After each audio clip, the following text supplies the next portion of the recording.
Terima kasih Anda masih bersama kami di Berita Padang. Bagi Anda yang baru saja bergabung, kami hadirkan kembali 3 berita utama pada pagi hari ini.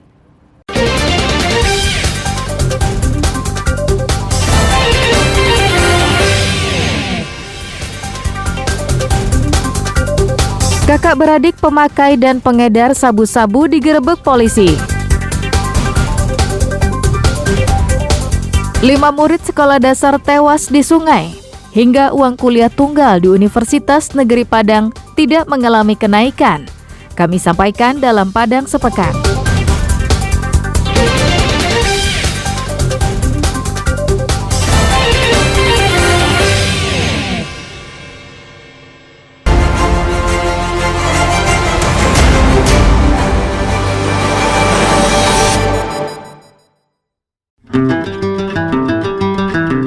Diduga tak biasa berenang di sungai yang berarus, 5 murid sekolah dasar meninggal dunia dan jasadnya ditemukan mengambang di Sungai Batang Asam, Kecamatan Asam Jujuhan, Darmasraya.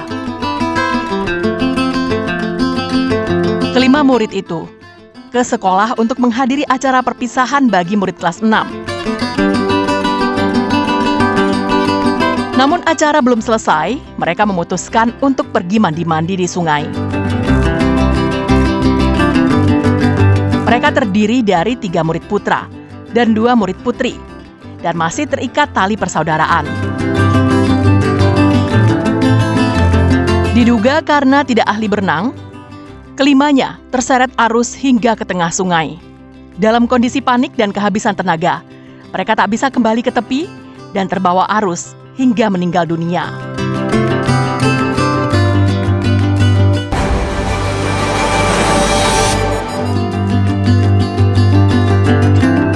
Ribuan ikan di Sungai Batang Kapocong di Nagari Sungai Asam, Kecamatan Duo Kali Sabaleh Anam Lingkuang, Padang Pariaman, mati secara misterius.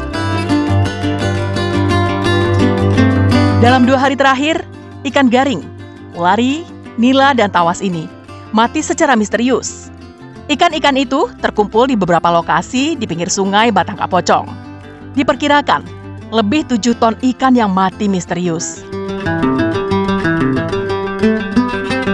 Peristiwa ini telah dilaporkan ke Dinas Perikanan Sumatera Barat di Padang dan mengirim tim untuk mengambil sampel ikan dan sampel air untuk diperiksa di laboratorium. Namun hingga saat ini belum diketahui penyebab kematiannya.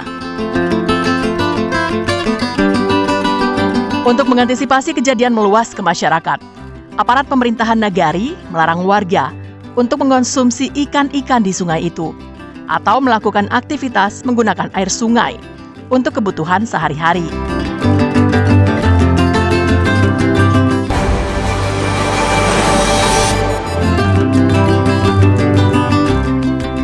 Sungai di Nagari Siano tiba-tiba meluap.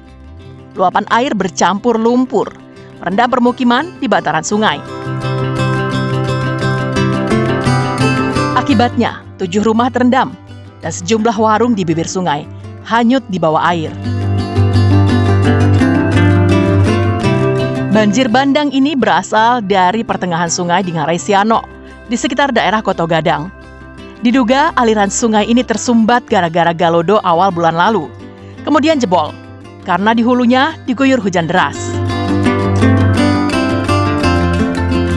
Usai banjir bandang ini, warga dilarang tinggal di sekitar aliran sungai Siano dan harus menjauhi area 50 meter di kiri dan kanan Batang Siano karena arus semakin kencang.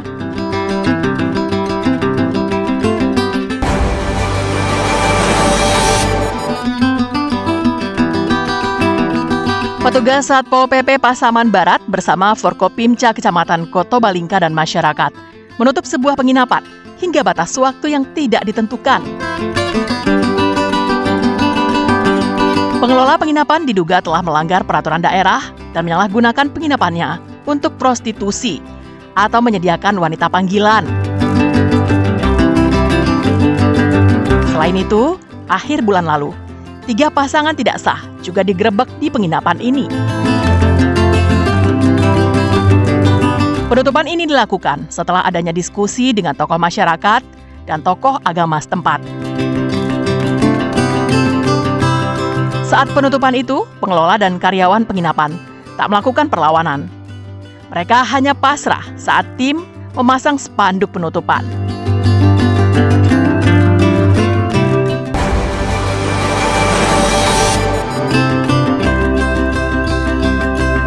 Uang kuliah tunggal atau UKT di Universitas Negeri Padang tidak naik. Bahkan rektor akan berusaha untuk menurunkan angka UKT. Walau sebenarnya mahasiswa UNP masih disubsidi oleh pemerintah dan kampus, namun hal itu masih bisa ditanggulangi oleh UNP melalui unit-unit usaha yang ada. Menurut pimpinan Universitas Negeri Padang, setiap mahasiswa UNP dibutuhkan 7 juta rupiah untuk perkuliahan. Namun hingga saat ini, UKT paling mahal tidak sampai 5 juta rupiah per semester. Kekurangan itu ditutupi oleh subsidi dari pemerintah pusat dan dari kampus UNP sendiri.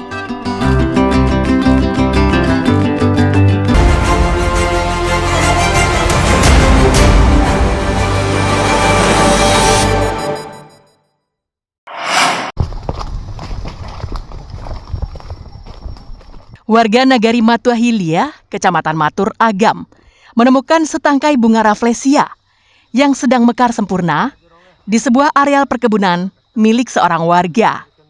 Bunga ini memiliki diameter 82,2 cm. Di lokasi itu, ada 6 titik lokasi bunga rafflesia. Dan bunga yang mekar merupakan lokasi terjauh dengan perjalanan sekitar 30 menit. Penemuan ini langsung dilaporkan Wali Jorong ke petugas BKSDA Sumbar. Kepala Resor Konservasi Wilayah 2 Maninjau BKSDA Sumbar, Rusdian P. Ritonga, di Lubuk Basung, Kamis mengatakan, spesies rafflesia ini termasuk yang berukuran besar, yang kemungkinan berjenis Arnoldi atau Tuan Mudae. Ia mengatakan, apabila bunga rafflesia ini jenis Tuan Mudae, maka ini merupakan bunga kedua yang ditemukan di Agam. Pihaknya akan meneliti lebih jauh jenis bunga rafflesia itu. Bunga rafflesia yang mekar di Jorong Air Taganang itu adalah titik ke-17 yang kami temukan di Kabupaten Agam.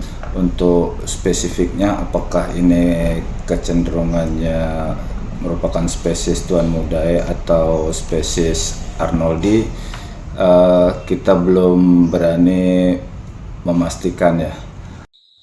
Bunga rafflesia termasuk kategori bunga langka yang dilindungi Undang-Undang Nomor 5 Tahun 1990 tentang konservasi sumber daya alam hayati dan ekosistemnya. Laude Juhardio Anse melaporkan dari Agam.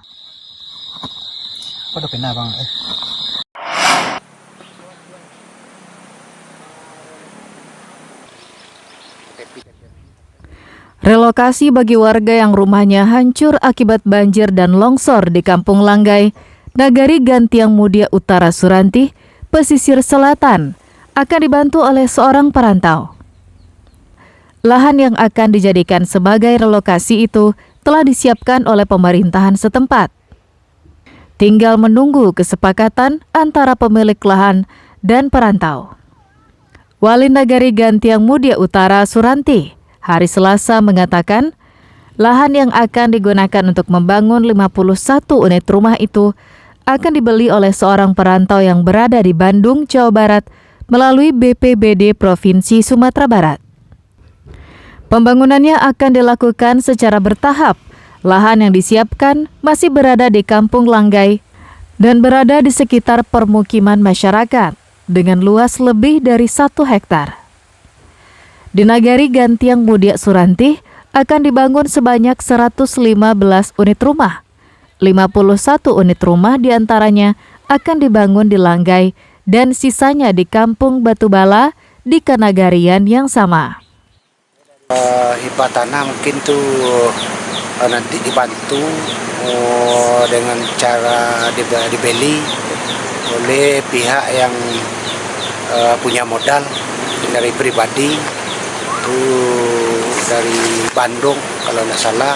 melalui pemerintahan provinsi itu yang diutus ke sini Batang BPBD provinsi melalui kepercayaan kepada pemerintah provinsi. Lokasi ini berada pada dataran yang tinggi dan tidak jauh dari permukiman masyarakat, sehingga warga yang akan direlokasi tidak canggung dan merasa berada di daerah baru, karena lokasinya masih berada di kampung yang sama.